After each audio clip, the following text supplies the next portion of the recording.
অর্জুন গাছ একা ছিল এই মাঠে।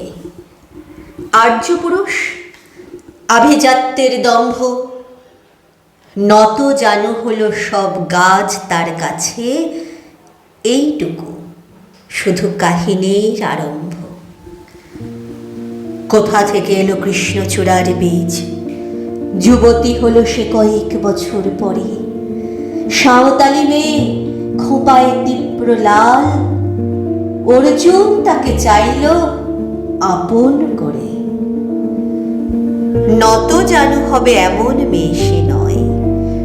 বসন্তে সে তো একাই নিজেই সাজে। আর্য পুরুষে আসক্তি নেই তার। ব্যস্ত আছে সে ফুল ফোটানোর কাজে। খোপা থেকে খসে কত রাত্রির ফুল, ঝিরঝিরে পাতা পোশাক বুনেছে তার।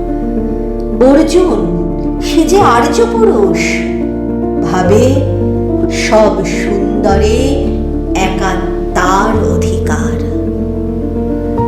অর্জুন গাছ চেয়ে দেখে দূর থেকে, কৃষ্ণচূড়ার হৃদয় ঝরছে রোজ। রূপ দেখে তার ধাঁধায় দুখানি চোখ, ভাবে কবে পাবে ওই হৃদয়ের খোঁজ। কাহিনী এবারে শেষ করি তাড়াতাড়ি। কৃষ্ণচূড়ার জেদ খানি বড় বেশি।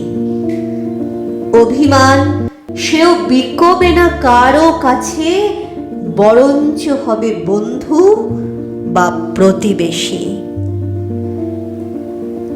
যদিও কাহিনী এমন সহজ নয়, অর্জুনে শুধু বাকল ঝরেছে ঝড়ে।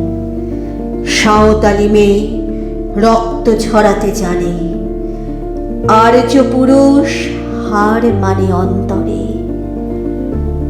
পরের জন্মে অর্জুন গাছ হয়ে কৃষ্ণচূড়াকে বন্ধুর মতো দেখো। আমাকে চিনতে ভুল করো না হে রিজু। রক্ত ঝরালে বাকল খসিয়ে ডেকো। ধন্যবাদ।